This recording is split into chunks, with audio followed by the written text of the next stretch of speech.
আসসালামু আলাইকুম প্রিয় আন্ডা বাচ্চারা, সবাইকে ওয়েলকাম জানাচ্ছি চলতরিত পর্ব 12-তে। গত পর্বে আমরা কিরশফের সূত্র পড়েছিলাম, কেসিএল কেভিএল মেশ অ্যানালাইসিস দিয়ে হরেক রকম প্রবলেম সলভ করেছি। আজকের ক্লাসে আমরা ছোট ছোট কিছু রিমেইনিং টপিক পড়ব, যেমন Wheatstone bridge, ammeter, galvanometer, shunt, voltmeter, meter bridge. এই কয়টা টপিক খুবই ছোট, বেসিক, খুবই সহজ, এবং এই বেসিক জেনে আমরা এই টপিক রিলেটেড অনেকগুলো প্রবলেম সলভ করব। এই প্রবলেমগুলো খুবই সহজ, তো পুরো ক্লাসটা মন দিয়ে করবা। আরেকটা ব্যাপার সেটা হচ্ছে যে এই যে টপিকগুলো, এই টপিকগুলো থেকে কিন্তু যেহেতু সহজ প্রশ্ন আসে, সেহেতু বোর্ড প্রশ্ন বেশি আসে। তো সবাই একটু মনোযোগ দিয়ে করবা যেন বোর্ডে এখান থেকে উত্তর করতে পারো, ঠিক আছে? আর ভাইয়ার এমসিকিউ প্রো বইটা কিন্তু অলরেডি চলে এসেছে। সো তোমরা যারা এমসিকিউ তে মাস্টার হতে চাও, এমসিকিউ প্রো বইটা অর্ডার করতে পারো বন্দিবাসালা ওয়েবসাইট থেকে।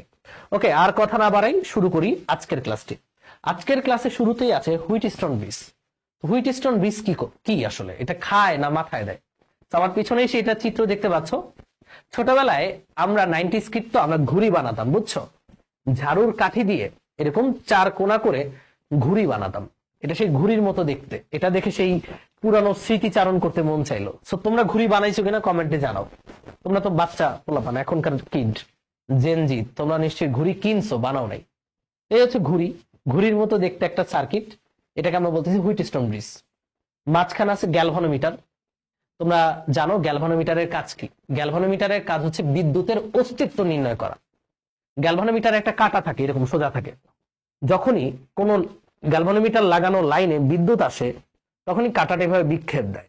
এই কাঁটার বিক্ষেপ থেকে আমরা বুঝতে পারি ওই লাইনে তড়িৎ আছে। বিদ্যুতের অস্তিত্ব, বিদ্যুৎ পরিমাপ করে না, বিদ্যুতের অস্তিত্ব নির্ণয় করা হচ্ছে গ্যালভানোমিটার।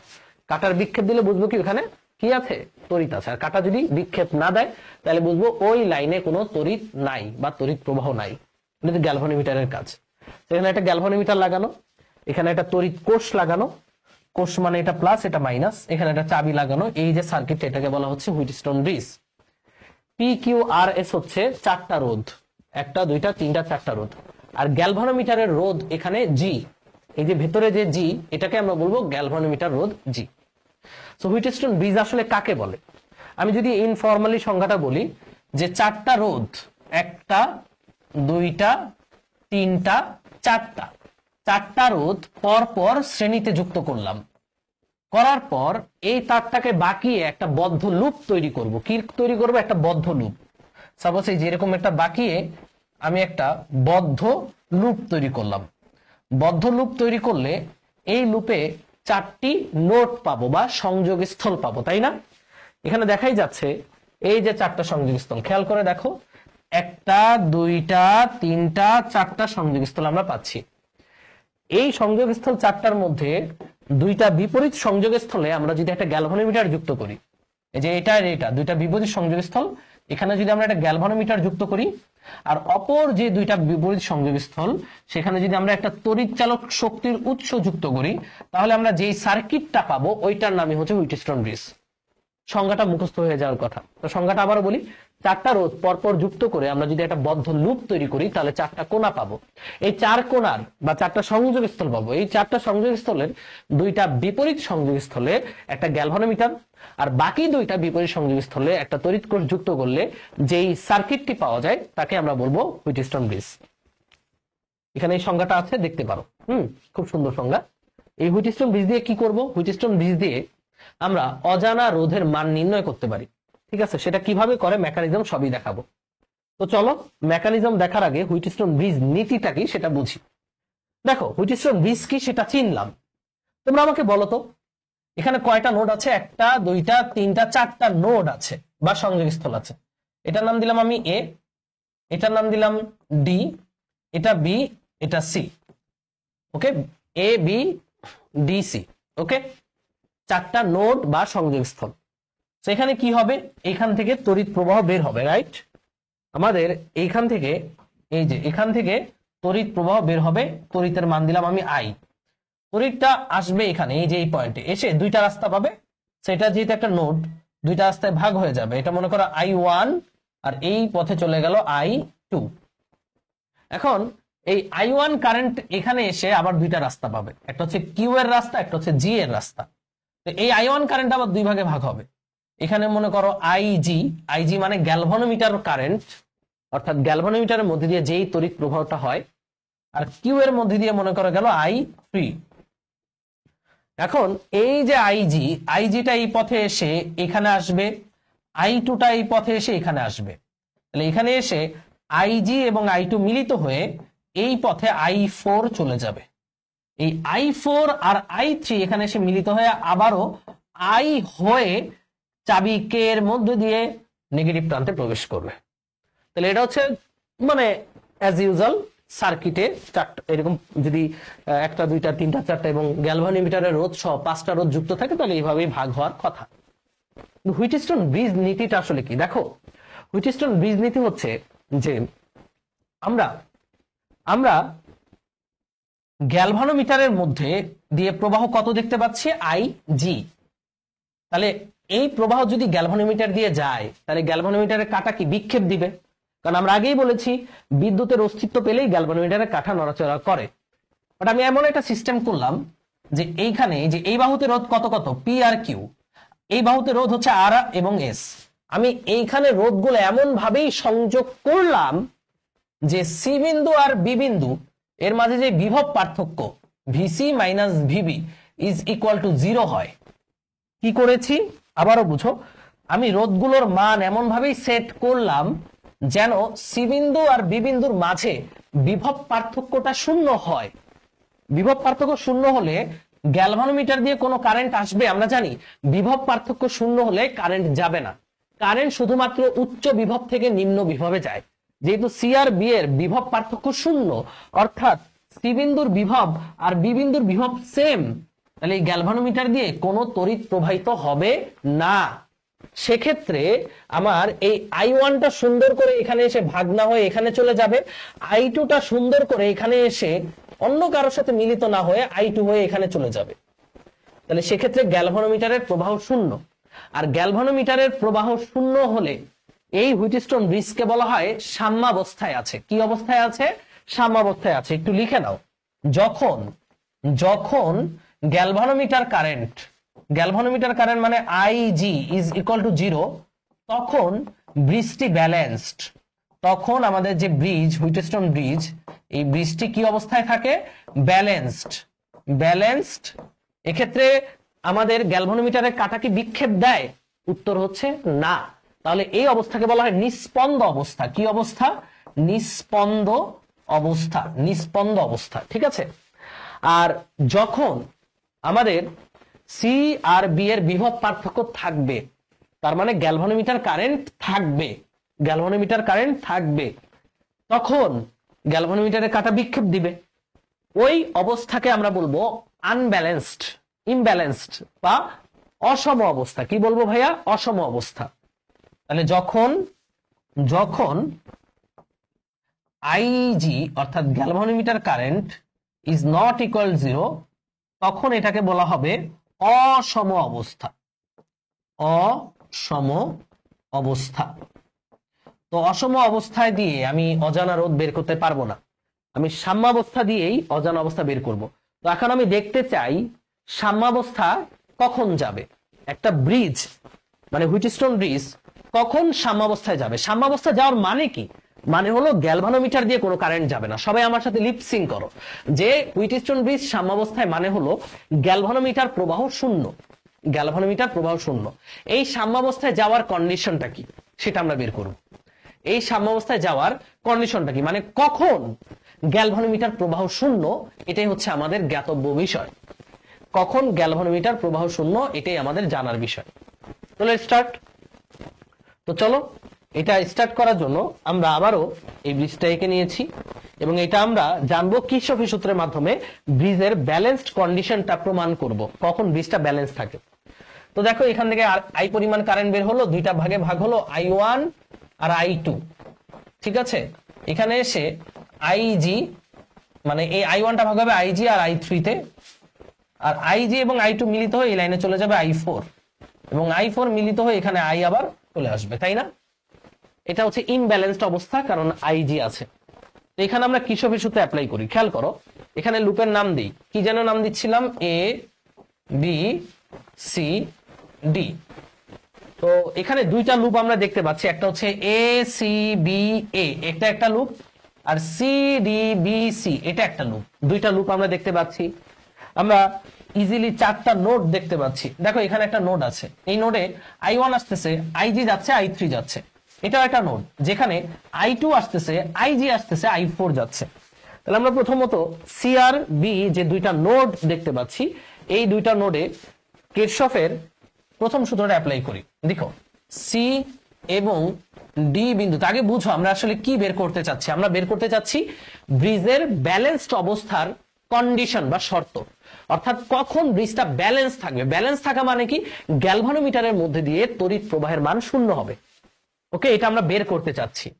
তাহলে সিও ডি বিন্দুতে কে সিএল অ্যাপ্লাই করে আমরা কি পাবো?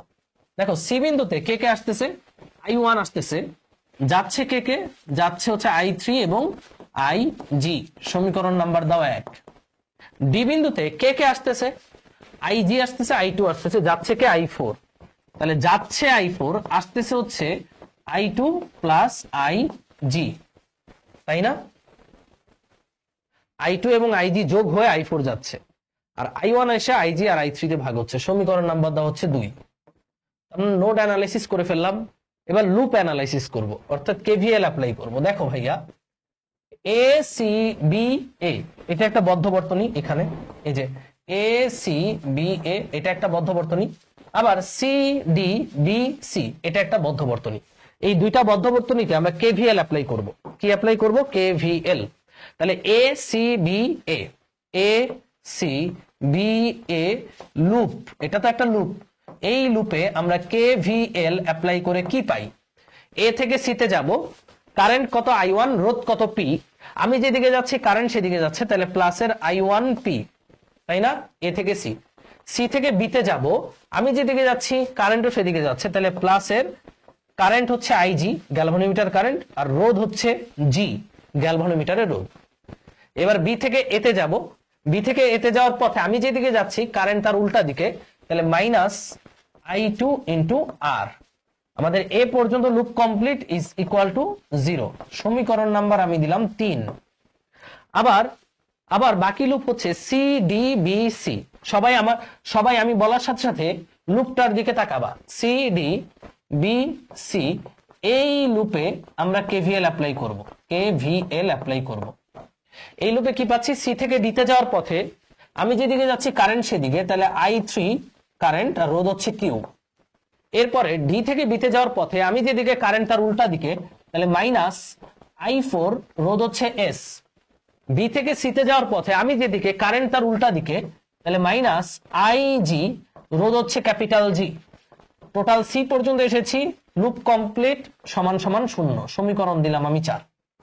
তাহলে আমার হাতে সমীকরণ কয়টা? 4টা। সমীকরণ কয়টা? 4টা। আমরা কি বের করতে চাই?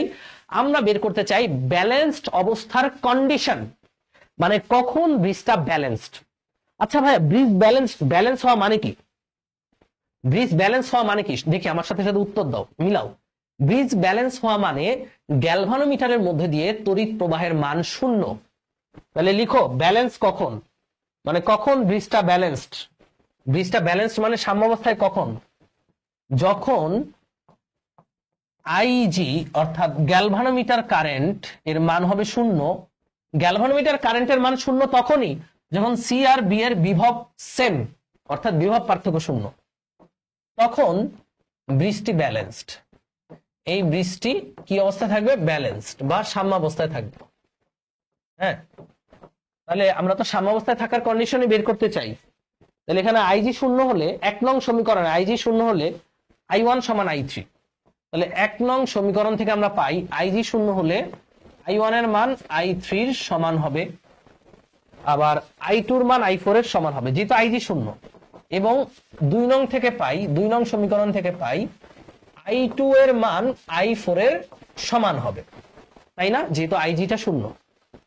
এবার দেখো আইজি 0 হলে, এই যে আইজি 0 হলে 3 নং সমীকরণে আইজির মান 0 বসালে 0 ইন্টু জি মানে 0, তাহলে i1p সমান i2r।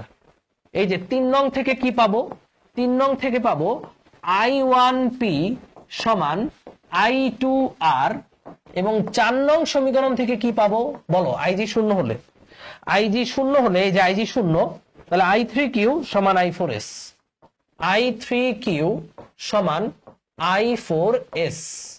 এই সমীকরণগুলো পাচ্ছি যখন বৃষ্টি ব্যালেন্সড। এবার এই যে I1P সমান I2R, I3Q সমান I4S, এই দুটাকে ভাগাভাগি করে দাও। এই যে আমি বক্স করে দেই, তাহলে ইজি হয়ে যাবে তোমার কাছে। এই যে বক্স, এই বক্সের এই মালটা এবং এই বক্সের এই জিনিসটা, এই দুইটা একটু ভাগাভাগি করে দাও। ওকে, ভাগাভাগি করে দাও। ভাগাভাগি করলে I1P ডিভাইডেড বাই I3Q চলে আসবে, আর এই পাশে চলে আসবে I2R ডিভাইডেড বাই I4S। এবার দেখো তো সাম্যাবস্থা I1 আর I3 কি সমান?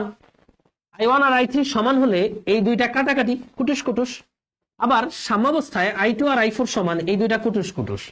ফাইনালি আমরা পাচ্ছি P বাই কিউ সমান R বাই S, এবং এটাই হচ্ছে ব্রিজ ব্যালেন্সড অবস্থার শর্ত, যে আমরা যদি চাই একটা ব্রিজ ব্যালেন্স থাকবে, অর্থাৎ গ্যালভানোমিটার দিয়ে কোনো তড়িৎ প্রবাহিত হবে না, তাহলে এই যে পি আর কিউ এর অনুপাত যা হবে, আর এবং এস এর অনুপাত তাই হতে হবে।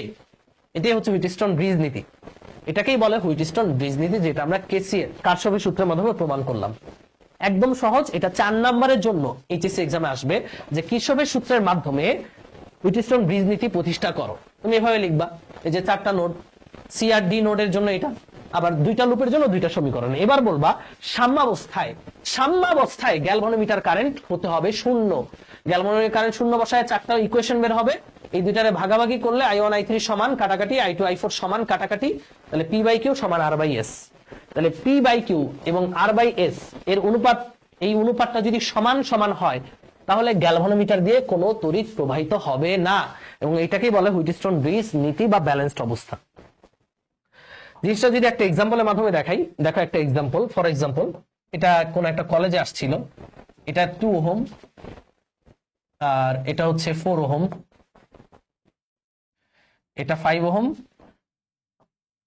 এটা 12 ওহম, মাঝখানে এরকম একটা রোধ আছে 1 ওহম। বলছে এর তুল্য রোধ বের করো। তো দেখো এর তুল্য রোধ এখন ওয়াই ডেল্টা দিয়ে করতে হবে। তো তার আগে দেখি এটা হুইটস্টোন ব্রিজ নীতি মানে কিনা। হুইটস্টোন ব্রিজ নীতি মানে কি? হুইটস্টোন ব্রিজ নীতি মানে হচ্ছে পি বাই কিউ সমান আর বাই এস হলে গ্যালভানোমিটার দিয়ে কোনো তড়িৎ প্রবাহিত হবে না।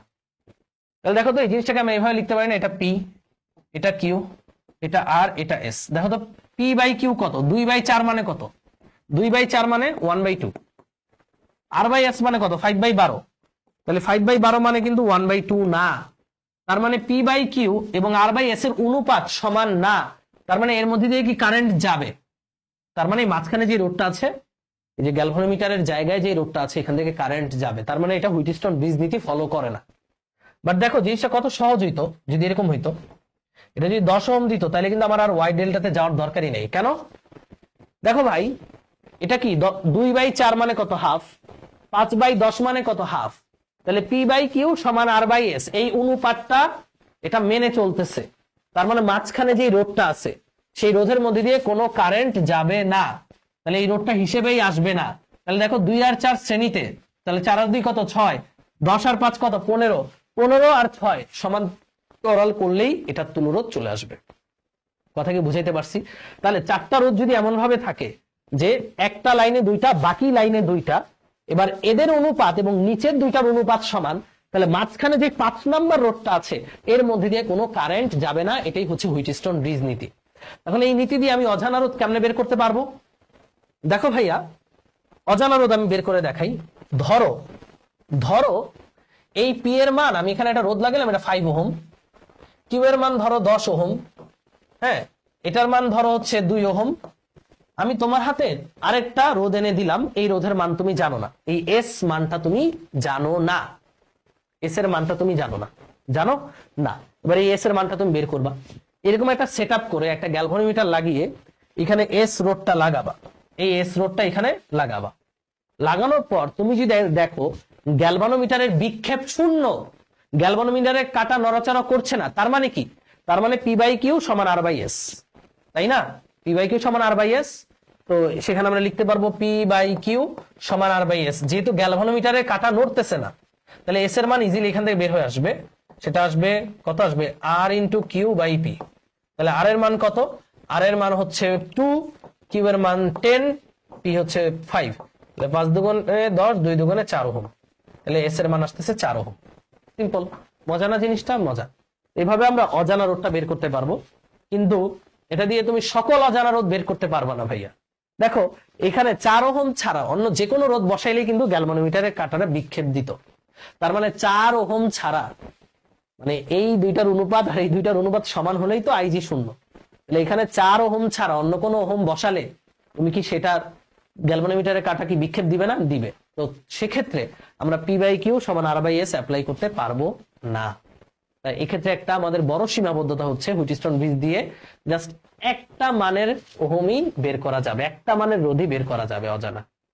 এই কারণে হুইটস্টোন ব্রিজ আলটিমেট সমাধান না, বাট এই ব্রিজ নীতি ব্যবহার করে আমরা অজানা যে কোনো রোধ বের করতে পারবো।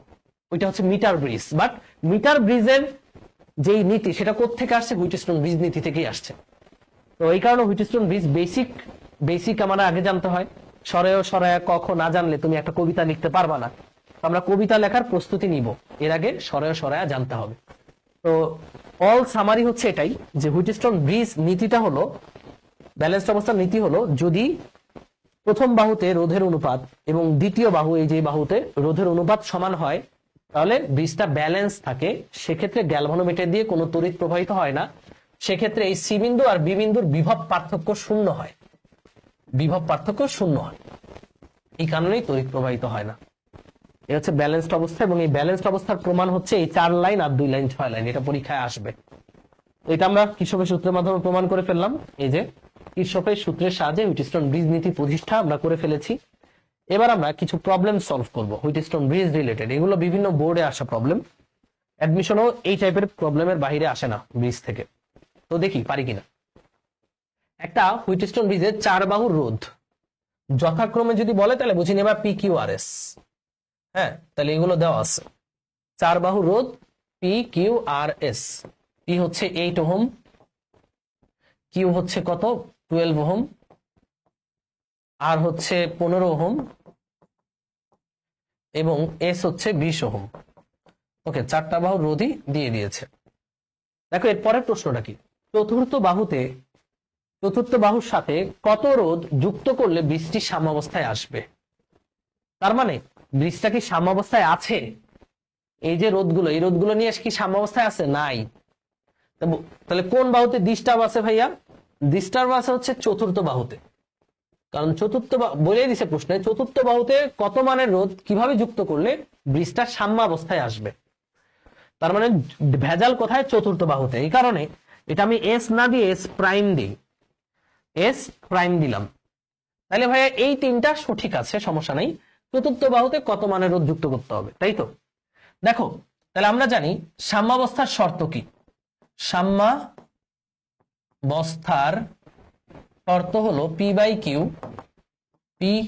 কিউ সমান আর বাই এস। তাহলে ডিস্টার্ব কোন বাহুতে? চতুর্থ, মানে এস। সুতরাং এস এর মান কত হবে? এস এর মান হবে আর কিউ বাই পি। আর এর ভ্যালু কত ভাইয়া? 15, কিউ এর ভ্যালু কত? 12, আর পি এর ভ্যালু হচ্ছে 8। মুখোমুখি ক্যালকুলেট করা যাবে। 3 2 3 15 45, 3 15 45 বাই 2, 3 15 45 কে 2 দ্বারা ভাগ করলে হবে 22.5 ওহম। ওকে, এবার খেয়াল করো কি বলছে। এটা মানে হচ্ছে সাম্যাবস্থায় আসতে হলে আমার এস এর মান হইতে হবে 22.5। এটা আমরা পেয়ে গেলাম। এখন চতুর্থ বাহুতে আছে কত? 20। কথাটা ভালো মতো বুঝবা। এখন চতুর্থ বাহুতে আছে কত? 20। বাট আমার বানাতে হবে কত? ব্যালেন্সে আসতে হলে চতুর্থ বাহুতে লাগবে 22.5, কিন্তু বর্তমানে আছে কত? 20। এমনকি 20 কে খুলে ফেলে 22.5 যুক্ত করে দিবা, এটা সলিউশন না। সলিউশন হচ্ছে এরকম যে দেখো আমার চতুর্থ, এটা মনে করো সেই চতুর্থ বাহু, এখানে আছে কত, বর্তমানে আছে হচ্ছে এস প্রাইম, সেটা হচ্ছে 20। এটারে আবার 22.5 বানাইতে হবে। 20 কে খুলে ফেলে দিব, এটা সমাধান না, এটারে 22.5 বানাবো। তাহলে এস প্রাইম কে আমি 22.5 বানাতে হলে আছে কত, 20। তাহলে আমার কিছু একটা রোধ, এই যে এটা আছে কত, কম লাগবে, কত ওইটার চেয়ে বেশি লাগবে, 20-এর চেয়ে বেশি লাগবে। তাহলে এই রোধটাকে বাড়াইতে হবে। রোধ বাড়ানোর নিয়ম কি? রোধকে বাড়ানোর নিয়ম হচ্ছে তার সাথে কিছু একটা শ্রেণীতে যুক্ত করা, আর রোধ কমানোর নিয়ম হচ্ছে তার সাথে সমান্তরালে যুক্ত করা। আমাদের যে রোধটা আছে তার মানটা কম, লাগবে বেশি, তাহলে এটাকে বাড়াইতে হবে। তার মানে এর সাথে কিছু একটা শ্রেণীতে যুক্ত করতে হবে। সেই কিছু একটা যদি হয় মনে করো কি দিব, সেটার নাম যদি দিই আমি স্মল আর, তাহলে আমরা লিখব এখানে এস প্রাইমের সাথে স্মল আর কিভাবে যুক্ত করতে হবে, শ্রেণীতে যুক্ত করতে হবে, এবং এই দুইটার যোগফল হইতে হবে 22.5। তাহলে আমরা লিখতে পারি শর্ত মতে এই দুইটার যোগফল মানে এস প্রাইম এবং স্মল আর এর যোগফল হইতে হবে টোটাল 22.5 এর সমান। তাহলে আমার স্মল আর এর মান হবে এস মাইনাস এস প্রাইম, এটা অনেকে ধরে ফেলছে অলরেডি, এটা 22.5 থেকে জাস্ট 20 বাদ দিব, তাহলে 2.5 ওহম মানের একটা রোধ এই রিমেইনিং রোধের সাথে শ্রেণীতে যোগ করলে বৃষ্টি সাম্যাবস্থায় আসবে। বুঝছো? তাহলে আবারও বুঝো, চতুর্থ বাহুতে কত মানের রোধ কিভাবে যুক্ত করলে বৃষ্টি সাম্যাবস্থায় আসবে। তো আমরা চতুর্থ বাহুর রোধের মানটা পাইলাম 22.5। তাহলে চতুর্থ বাহুতে যদি সব মিলিয়ে 22.5 থাকে তাহলে রোধ বৃষ্টি সাম্যাবস্থায় আসবে। কিন্তু চতুর্থ বাহুতে আছে কত, 20, লাগবে কত, 22.5। এখন 20 থেকে 22-এ যেতে হলে বাড়াইতে হবে, আর বাড়ানোর নিয়ম কি, শ্রেণীতে যুক্ত করা। তাহলে 20-এর সাথে সামথিং যদি আমি শ্রেণীতে যুক্ত করি তাহলে দুইটা মিলে হবে কত, 22.5। তাহলে সামথিংটা কত, সামথিংটা হলো 2.5 ওহম। আমরা বুঝবো চতুর্থ বাহুতে 2.5 মানের রোধ শ্রেণীতে যুক্ত করতে হবে, সেটাই। তাহলে বৃষ্টি সাম্যাবস্থায় আসবে, আর কিছুই না। পরের প্রশ্ন দেখো কি বলছে। আচ্ছা, পোস্ট অফিস বাক্স, এটা এখন আমরা পড়িনি, পরে পড়ব। আচ্ছা, PQRS, আচ্ছা এটা যদিও পোস্ট অফিস বাক্স, তারপর আমরা এটা হুইটস্টোন দিয়ে করতে পারবো। দেখো কি বলছে, যে একটি পোস্ট অফিস বাক্সের 4টি বাহুর রোধ PQRS, এস রোধের সাথে কত রোধ সমান্তরালে যুক্ত করলে বৃষ্টি সাম্যাবস্থায় আসবে। সাম্যাবস্থার শর্ত কি ভাইয়া? সাম্যাবস্থার শর্ত হচ্ছে P/Q সমান R/S। হ্যাঁ, তাহলে আমাদের এস এর মানটা কত, এস এর মান হচ্ছে RQ/P। দেখো ডিস্টার্ব কিন্তু এস এর মধ্যেই আছে। আর কত, আর এর মান হচ্ছে 25, আর কিউ কত 10, পি কত, পি হচ্ছে 10 ঠিক আছে, সমস্যা নেই। 10 কাটা, আর কত আসতেছে 25 ওহম। তাহলে এটা যেহেতু এস বলা আছে, তাহলে এটার নাম দাও আমার এস প্রাইম, এটার নাম দাও এস প্রাইম। তাহলে ভাই সাম্যাবস্থার জন্য চতুর্থ বাহুতে থাকা উচিত কত, 25, বাট আছে কত, 30। খেয়াল করছো, সাম্যাবস্থার জন্য আমার চতুর্থ বাহুতে থাকতে হবে 25, কিন্তু চতুর্থ বাহুতে রোধ আছে 30 ওহম। এখান থেকে বুঝে নিতে হবে, এই যে এই সেই চতুর্থ বাহু, ভেজাইলা চতুর্থ বাহু, এখানে রোধ আছে 30 ওহম, কিন্তু এখানে থাকতে হবে কত, 25। তাহলে 30-কে কমাইতে হবে। কমানোর জন্য সিস্টেম কি, আমরা আগেই বলেছি, রোধ কমানোর জন্য সিস্টেম হচ্ছে সমান্তরালে কিছু যুক্ত করে দেওয়া। তাহলে আমরা বলবো চতুর্থ বাহুর সাথে স্মল আর মানের কিছু একটা সমান্তরালে যুক্ত করলাম, করার পরে এই দুইটা মিলে 25 হবে। তাহলে আমরা লিখতে পারবো এই দুইটার তুল্যরোধ হবে 25, তাহলে দুইটার তুল্যরোধ হবে 25, 1/25 সমান হবে 1/30 প্লাস 1/r, মানে এই দুইটার তুল্যরোধ হবে 25। বুঝতে পারছো? তাহলে এখান থেকে আমরা ক্যালকুলেট করে 1/r সমান লিখতে পারবো 1/25 মাইনাস 1/30। সো এখান থেকে ক্যালকুলেট করে স্মল আর এর মানটা হিসাব করে ফেলো। 1/25 মাইনাস 1/30, তারকে আবার 1 করতে হবে, মাইনাস এটার আবার করতে হবে 1। তাহলে এখানে স্মল আর এর মান আসতেছে 150 ওহম। অর্থাৎ আমরা যদি রিমেইনিং রোধটার সাথে 30-এর সাথে 150-কে সমান্তরালে যুক্ত করি, তাহলে এই দুইটা মিলে কত হবে? 25 হবে এবং বৃষ্টি সাম্যাবস্থায় আসবে। তাহলে এখান থেকে তোমরা বুঝতেই পারতেছো যে চতুর্থ বাহুতে যেই রোধটা দিবে সেটা যদি ব্যালেন্স রোধের চেয়ে বেশি হয়, যে ব্যালেন্স হয় কততে? 25-এ, তার চেয়ে বেশি হয়, তাহলে এটা কমানোর জন্য এর সাথে সমান্তরালে কিছু একটা যুক্ত করতে হবে। আর চতুর্থ বাহুতে যে রোধটা দিবে সেটা যদি ব্যালেন্স রোধের চেয়ে কম হইতো, তাহলে ওটারে বাড়ানোর জন্য কিছু একটা রোধ শ্রেণীতে যুক্ত করতে হইতো। আর সেই কিছু একটা রোধটাই আমার হচ্ছে অ্যান্সার, এবং অ্যান্সারে লিখে দিতে হবে এই মানের রোধ চতুর্থ বাহুর সাথে সমান্তরালে যুক্ত করলে বৃষ্টি সাম্যাবস্থায় আসবে। যেমন দেখো এখানে একটা অঙ্ক, এগুলো বোর্ডের অঙ্ক। চিত্রে একটি হুইটস্টোন ব্রিজ দেখানো হয়েছে, সুন্দর সবকিছু দিছে, পি কিউ আর এস সবই দিয়ে দিছে। এই তো সাম্যাবস্থা আছে কিনা? 20/40 মানে হাফ, 15/80 মানে হাফ না, তার মানে ব্রিজটা সাম্যাবস্থায় নাই। ডিস্টার্ব কোথায় আছে? এই যে এস এর মধ্যে ডিস্টার্ব আছে। দেখো কি বলছে, চিত্রে একটি হুইটস্টোন ব্রিজ দেখানো হয়েছে, ওকে সুন্দর।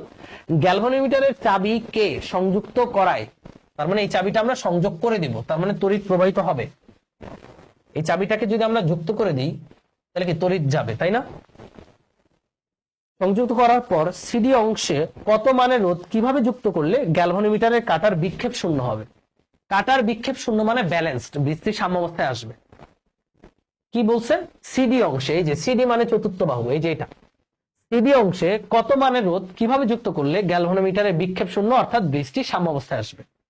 আমরা জানি সাম্যাবস্থার শর্ত কি, যে এখানে লিখবা। আমরা জানি সাম্যাবস্থায় আসলে বৃষ্টিটা যদি সাম্যাবস্থায় আসে, আমরা লিখতে পারবো পি বাই কিউ সমান আর বাই, যেহেতু এস দেওয়া আছে আমরা এস প্রাইম লিখি, তাহলে আবারও চতুর্থ বাহুতে ডিস্টার্ব, তাহলে এস প্রাইম সমান হচ্ছে আর কিউ বাই পি। দেখো আর কিউ কত? আর এর মান হচ্ছে 15, কিউ এর মান 40, পি হচ্ছে 20, 20 দুগুণে 40, 15 দুগুণে 30 ওহম। খেয়াল করো, এটা হচ্ছে সাম্যাবস্থায় থাকার জন্য চতুর্থ বাহুতে 30 দরকার ছিল, কিন্তু আছে কত? 80। তাহলে যা দরকার ছিল তার চেয়ে বেশি আছে, বেশি থাকলে এটারে কি কমাইতে হইব? এই যে 80 ওহম, এটারে কি করতে হইব? কমাইতে হবে। তাহলে আছে কত? 80, তার মানে কমাতে হবে। তাহলে কমাতে হলে কি করতে হয়? এর সাথে সামথিং, কিছু একটা সমান্তরালে যুক্ত করে দিতে হবে। তাহলে আমরা লিখবো সাম্যাবস্থায় আসার জন্য, এইভাবে লিখবা সাম্যাবস্থায়, যেহেতু এই যে এইভাবে লিখবা, যেহেতু ফার্স্টে এইভাবে লিখবা, যেহেতু যেটা আছে তার মান আমাদের সাম্যাবস্থার যেটা দরকার তার চেয়ে বেশি, সেহেতু আর মানে রোধ সমান্তরালে যুক্ত করতে হবে। আর মানে রোধ কিভাবে যুক্ত করব? সমান্তরালে যুক্ত করতে হবে, সমান্তরালে যুক্ত করতে হবে। তাহলে ওই যে 80 এর সাথে আর মানে সমান্তরালে যুক্ত করার পর ফলাফল হইতে হবে 30। তাহলে আমরা লিখতে পারি সুতরাং ফলাফল মানে তুল্য হইতে হবে 30 সমান 1/r প্লাস 1/80। সমাধান করে আর এর মানটা বের করে ফেলবা, শেষ। তাহলে 1/30 মাইনাস 1/80, 1/30 মাইনাস 1/80, 1/48 উল্টা দিলে 48 ওহম, তাহলে 48 ওহম। তাহলে এই মানের রোধ মানে যেটা দেওয়া আছে 80-80 সাথে 48 ওহম যদি সমান্তরালে যুক্ত করো, দুইটা মিলে হবে কত? 30, এবং বৃষ্টি সাম্যাবস্থায় চলে যাবে।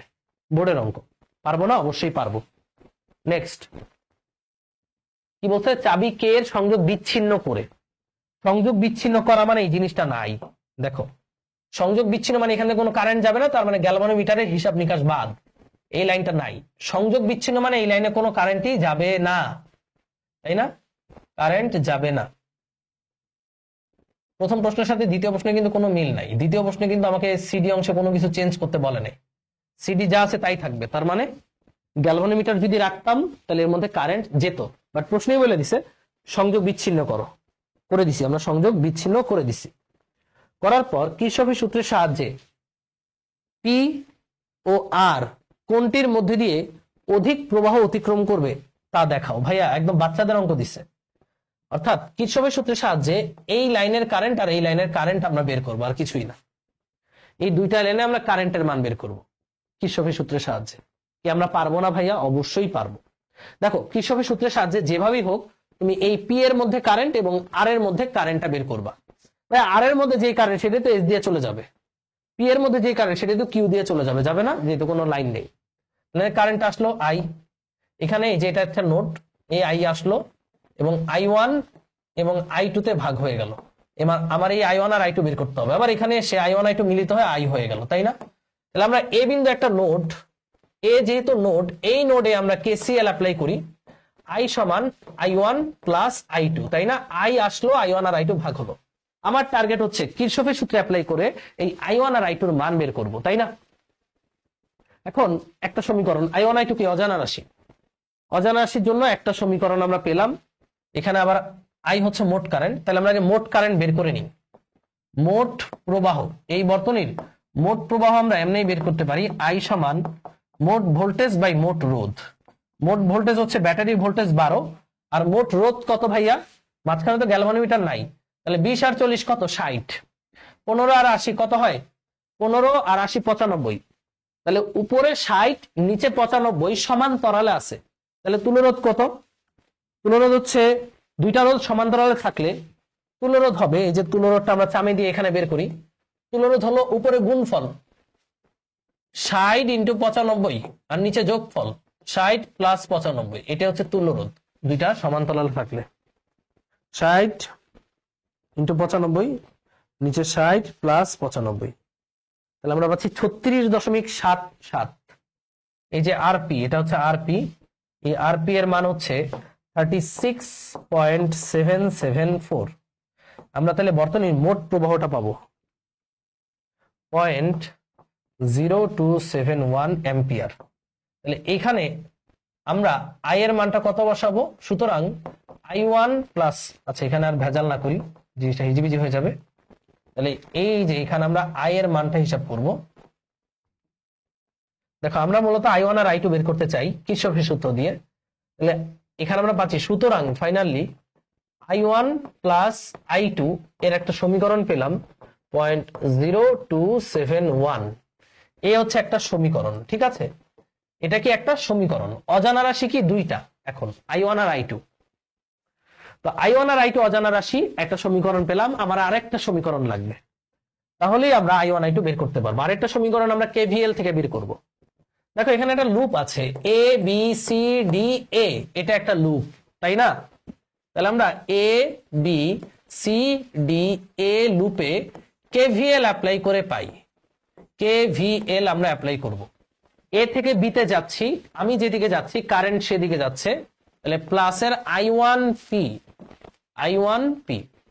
এবার বি থেকে সি তে যাচ্ছি, আমি যেদিকে যাচ্ছি কারেন্টও সেদিকে যাচ্ছে, তাহলে প্লাসের I1Q। এবার সি থেকে ডিতে যাচ্ছি, আমি যেদিকে যাচ্ছি কারেন্ট তার উল্টা দিকে যাচ্ছে, এই পথে কারেন্ট I2, তার মানে এখানেও কারেন্ট কত? I2ই যাবে। সি থেকে ডিতে উল্টা দিকে যাচ্ছি, উল্টা দিকে যাচ্ছি মানে মাইনাস, তাই না? তাহলে মাইনাসের I2S। আবার ডি থেকে এতে যাব, আমি যেদিকে কারেন্ট তার উল্টা দিকে, তাহলে মাইনাসের I2R। এ পর্যন্ত কমপ্লিট ইজ ইকুয়াল টু 0। মানগুলো বসিয়ে দাও। I1P মানে 20 I1, I1Q অর্থাৎ 40-এর I1, 40টা I1, I2S অর্থাৎ 80টা I2, I2R অর্থাৎ 15টা I2 ইজ ইকুয়াল টু 0। সুতরাং 20 আর 40 কত হয়? 60 I1 মাইনাস মাইনাস মানে মাইনাস, 80 আর 15 হচ্ছে 95 I2 ইজ ইকুয়াল টু 0। সমীকরণ দাও 2, সমীকরণ এটা 1 আর 2 নং সমীকরণে I1 আর I2 অজানা, সমাধান করলেই আমরা I1 আর I2 পেয়ে যাব। সুতরাং 1 আর 2 সমাধান করে 1 এবং 2 সলভ করে আমরা পাবো, ক্যালকুলেটরে সলভ করলেই আমরা I1 এর মান এবং I2 এর মানটা পেয়ে যাবা। এবং এই I1 আর I2 আমাদেরকে বের করতে বলছে। সলভ কেমনে করবো? ইকুয়েশনে যাব, ইকুয়েশনে গিয়ে আমার I1 এর ভ্যালু কত? 60 মানে সহগ, I2 এর হচ্ছে মাইনাসের 95, এই পাশে সি হচ্ছে 0। আবার এখানেও সেম, I1 এর ভ্যালু হচ্ছে 1, I2 এর ভ্যালু 1, ওরে ভুল করে ফেললাম 1, আচ্ছা, আর সি এর ভ্যালু হচ্ছে 0.0271, তাহলে এটা ক্যালকুলেট করলে আমরা I1 এবং I2 পাচ্ছি 0.0167 আর I2 পাবো আমরা 0.0104 অ্যাম্পিয়ার। খেয়াল করে দেখো, এই দুইটা যদি যোগ করো তুমি অবশ্যই 0.0271 পেতে বাধ্য। এই দুইটা যোগ করলে যেহেতু দুইটা ভাগে ভাগ হয়েছে 0.0167 যোগ 0.0104 যোগ করলে তুমি 0.271ই পাবা, কারণ এই টোটাল আইটাই এই দুই ভাগে ভাগ হয়েছে। তাহলে এই দুইটাই কি ভাই, পি এর মধ্যে কারেন্ট এবং আর এর মধ্যে কারেন্ট, যেটা আমরা কিরশফের সূত্রে অ্যাপ্লাই করে বের করেছি। একটা নোড আর একটা লুপ, নোড দিয়ে একটা সমীকরণ, লুপ দিয়ে একটা সমীকরণ, দুই সমীকরণ সমাধান করলে আমাদের অঙ্ক শেষ। সুন্দর জিনিস, তাই না? বোর্ডের প্রশ্ন, সোজা প্রশ্ন। নেক্সট, এবার আরেকটা প্রশ্ন, কিউ এর সাথে কত মানের রোধ কিভাবে যুক্ত করলে বৃষ্টি সাম্যাবস্থায় আসবে? তার মানে এবার ডিস্টার্ব কোথায়? ডিস্টার্ব হচ্ছে কিউতে। তাহলে বৃষ্টির সাম্যাবস্থায় আসার জন্য আমরা জানি পি বাই কিউ সমান কি ভাইয়া, আর বাই এস। যেহেতু কিউ দেওয়া আছে তাহলে এটা নাম দিলাম আমি কিউ প্রাইম। সুতরাং আমাদের কিউ প্রাইমের ভ্যালু হবে P S by R, personal secretary by R. P কত? পি হচ্ছে 150, এস কত 10, আর কত 20, 0 0 কাটা, তাহলে 150 কে 2 দ্বারা ভাগ করলে হবে 75 ওহম। কথা বুঝো, কিউ প্রাইম মানে কিউ বাহুতে আমার টোটাল লাগবে 75, আছে কত? আছে 100। তার মানে যেটা আছে সেটাকে আমি 75 বানাবো, বাড়াবো না কমাবো? 100 কে 75 বানাইতে হলে কমাইতে হবে, কমাইতে হলে কি লাগবে? সমান্তরালে যুক্ত করতে হবে। তাহলে এখানে যেহেতু কিউ প্রাইমের ভ্যালু লেস দেন কিউ, মানে গিভেন যেটা আছে তার চেয়ে ছোট, তার মানে আর মানে রোধ, ওইটারে ছোট বানাইতে হবে, রোধ সমান্তরালে যুক্ত করতে হবে। কিভাবে? সমান্তরালে। ভাইয়া এগুলো মুখস্থ করা কিছু নাই, তুমি বুঝতেছো যেটা দেওয়া আছে 100, ওটা কি 75 চেয়ে বড় না? তাহলে এই 100 কে কমাইতে হবে, কমাইলে অবশ্যই এর সাথে সামথিং সমান্তরালে যুক্ত করলে এই দুইটা মিলে 75 হবে। তাহলে আমরা লিখতে পারি 1/r প্লাস 1/100, এই দুইটা মিলে হবে 1/75। এখান থেকে আর এর মানটা আমরা হিসাব করে বের করতে পারবো। 1/75 মাইনাস 1/100, তাহলে আর এর মান আসবে 300 ওহম। তাহলে আমরা যদি ওই 100 এর সাথে 300 ওহম সমান্তরালে যুক্ত করে দেই তাহলেই বৃষ্টি সাম্যাবস্থা আসবে। তাহলে অ্যান্সার কিন্তু দুইটা, একটা হচ্ছে 300 ওহম রোধ কিউ এর সাথে সমান্তরালে যুক্ত করতে হবে, সমান্তরালে কথা উল্লেখ থাকতে হবে, নাহলে কিন্তু ভুল। হ্যাঁ, পরের প্রশ্ন। ওকে, ব্রিজের সাম্যাবস্থায় এ বি সি, সাম্যাবস্থায় মানে হচ্ছে ভাইয়া জি নাই, সাম্যাবস্থায় মানে জি বাদ। তাহলে A B C R ADC অংশের প্রবাহ মাত্রার অনুপাত। ভাইয়া একটু আগে যেমন করলাম, এ বি সি অংশে প্রবাহ বের করবা। সাম্যাবস্থায় থাকা মানে কি, এই লাইনে কারেন্ট কত I1, এই লাইনে কারেন্ট কত I2। তাহলে I1 আর I2 বের করে এই I1 I2 অনুপাত বের করবা, এবং রোধের অনুপাত কেমন হবে সেটা বের করো। রোধের অনুপাত কত? দেখো এই লাইনে রোধ কত, 150 আর 100 কত হয়? এই যে উপরের লাইনে রোধের নাম দিলাম R1, 150 আর 100 কত হয়? 250, যেহেতু শ্রেণীতে আছে। আর নিচের লাইনে নাম দিলাম R2, এর রোধ কত? 20 আর 10 কত হয়? তো সাম্যাবস্থায় বলছে না, সাম্যাবস্থায় মানে এটা কত, এটা কিন্তু 250 না, একটু ভুল হয়েছে। সাম্যাবস্থায় মানে এটা 75, এই যে এই পুরোটা কত 75, সাম্যাবস্থায় এই পুরোটা কত 75 ওহম। 75 যদি হয় 150 আর 75 কত ভাইয়া? 150 আর 75 কত হবে? 50 আর 70 120, 125, এটা হবে 225 ওহম। আর এই লাইনের রোধ কত? 20 আর 10 30 ওহম। তাহলে এই দুইটার অনুপাত বের করবা, আবার এই লাইনের কারেন্ট আর এই লাইনের কারেন্টের অনুপাত বের করবা, শেষ। এই দুইটা জিনিস বের করতে বলছে। কারেন্টের অনুপাত তুমি কিরশফস দিয়ে I1 I2 বের করেও করতে পারো, অথবা নরমালি কারেন্ট ডিভাইডার রুল দিয়েও করতে পারো। এই কারেন্ট ডিভাইডার রুল দিয়ে আরো সহজ, I1 আর I2 বের করা আরো সহজ। এই যে এই লাইন দেখো, জিনিসটা এরকম না, যদি আমার গ্যালভানোমিটার না থাকে তাহলে কিন্তু জিনিসটা এরকম, এই একটা লাইন, এই একটা লাইন। তাহলে ফার্স্ট অফ অল মোট কারেন্ট বের করবা, এরপরে মোট কারেন্ট থেকে I1 আর I2 বের করবা, শেষ। তাই না? মোট কারেন্ট থেকে I1 আর I2 বের করবা, শেষ। এই দুইটা রোধ হচ্ছে 225, এই দুইটা রোধ হচ্ছে 30, তাই তো? যেহেতু গ্যালভানোমিটার নাই সাম্যাবস্থা, এটা তোমাদের এইচডব্লিউ থাকলো, I1 আর I2 অনুপাত এবং R1 আর R2 অনুপাতটা বের করবা, শেষ। তো এই হচ্ছে আমাদের হুইটস্টোন ব্রিজ। আর আছে নাই, হুইটস্টোন ব্রিজ নাই। এখন হচ্ছে আমাদের গ্যালভানোমিটার ও শান্ট পড়তে হবে, ঠিক আছে? তো সবাই একটু টাইটেল দাও, গ্যালভানোমিটার ও শান্ট। হুইটস্টোন ব্রিজ থেকে এই অঙ্কগুলাই, যে চতুর্থ বাহুতে কত মানের রোধ কিভাবে যুক্ত করলে সামর্থ্যে আসবে, তৃতীয় বাহুতে কত মানের রোধ কিভাবে যুক্ত করলে সামর্থ্যে আসবে, এবং প্রথম যে প্রমাণটা পড়াইছি হুইটস্টোন ব্রিজ নীতি, P/Q = R/S, এটা। ওকে, আমরা এখন পড়ব গ্যালভানোমিটার ও শান্ট। একটু লিখো, গ্যালভানোমিটার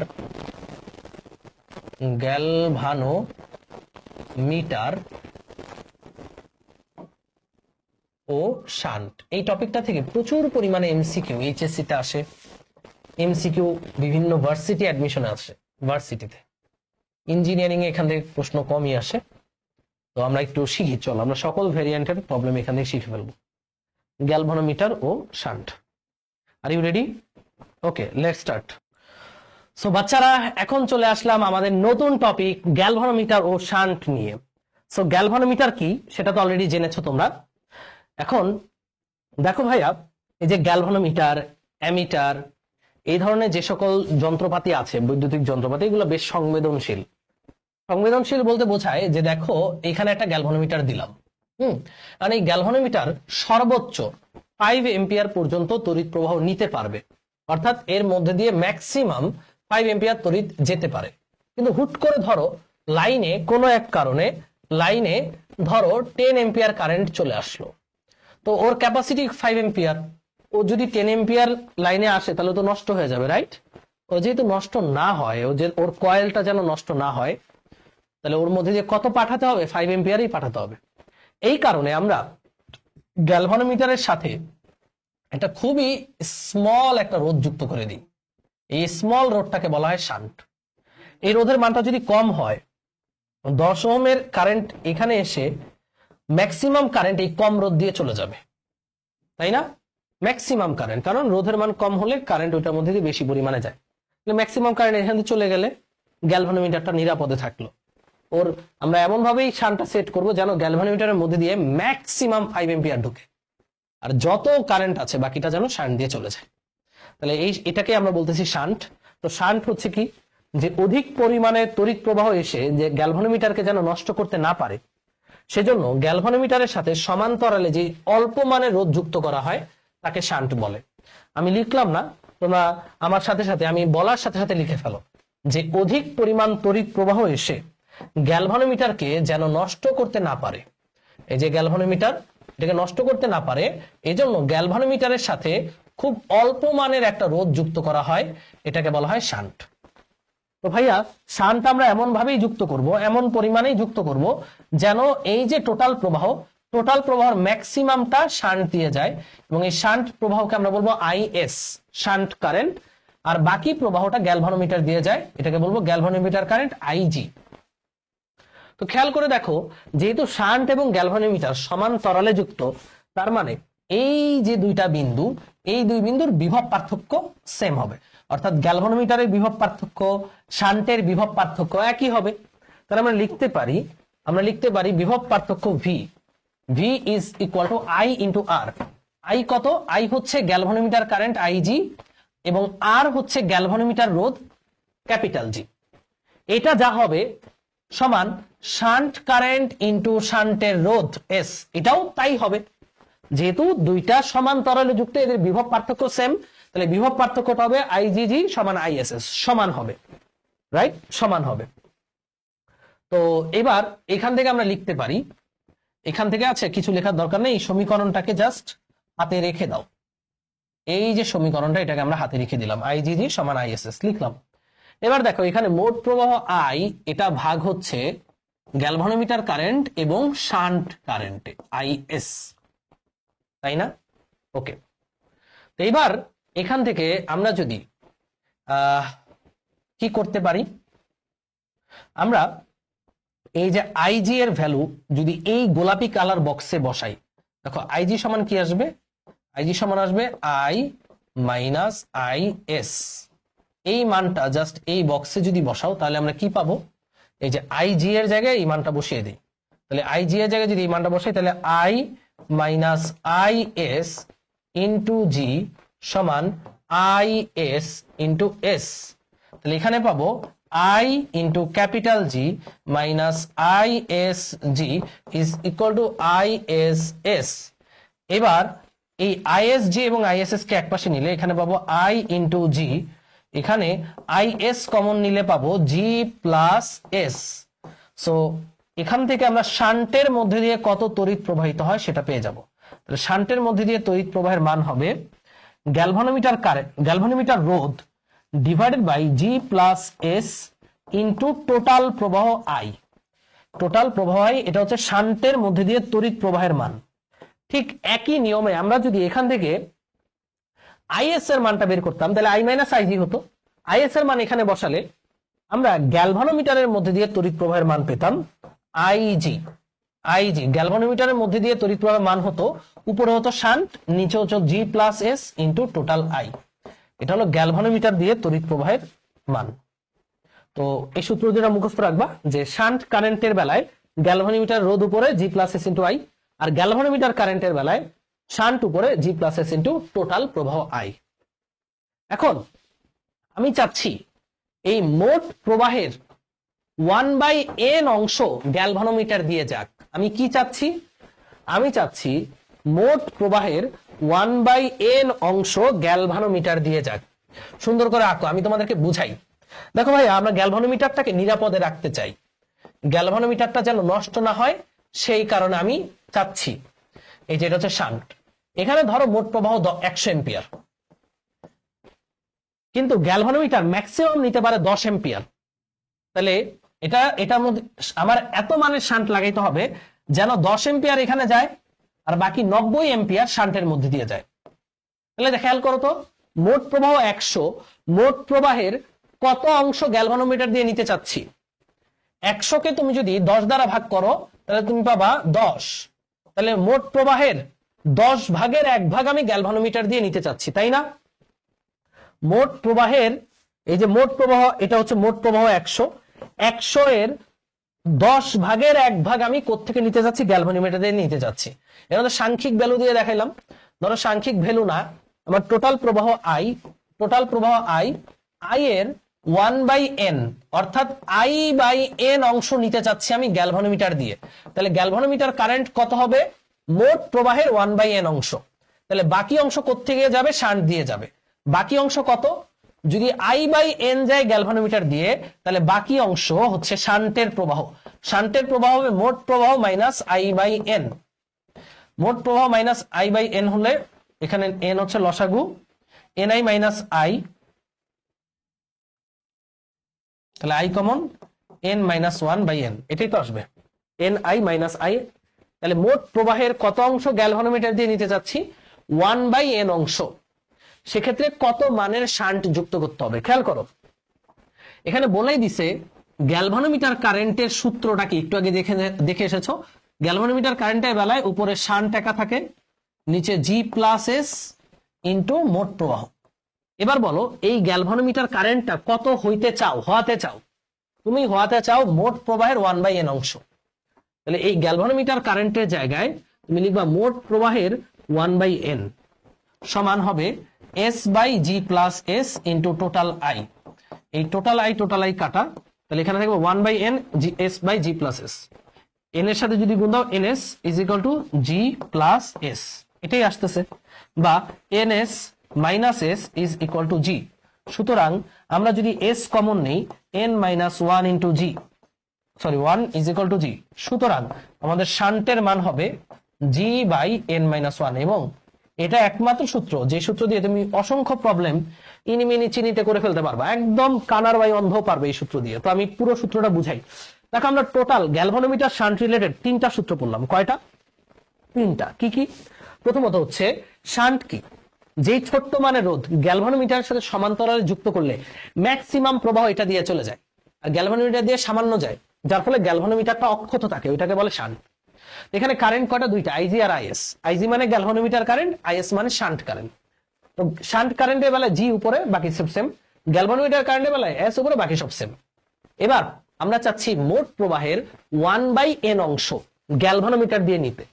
তাহলে মোট প্রবাহের 1/n অংশ যদি গ্যালভানোমিটার দিয়ে যায়, তাহলে গ্যালভানোমিটারের কারেন্টটা হবে মোট প্রবাহ আই এর 1/n, অর্থাৎ I/n। তাহলে গ্যালভানোমিটার কারেন্টের সূত্র লিখলাম, উভয় পাশ থেকে আই কেটে দিলাম, আমরা কত মানের শান্ট লাগাবো সেটা পেয়ে যাচ্ছি G/n-1। এখানে n কি, ওই n এর মানটা আমরা পাবো এখান থেকে, যে গ্যালভানোমিটার কারেন্ট হচ্ছে মোট প্রবাহ বাই n। সেখান থেকে n এর মান বের করে এখানে বসালেই আমরা বুঝতে পারবো যে কত মানের শান্ট যুক্ত করলে মোট প্রবাহের 1/n অংশ গ্যালভানোমিটার দিয়ে যাবে। তাহলে সূত্রটা ফাইনালি লিখে ফেলো, যে মোট প্রবাহের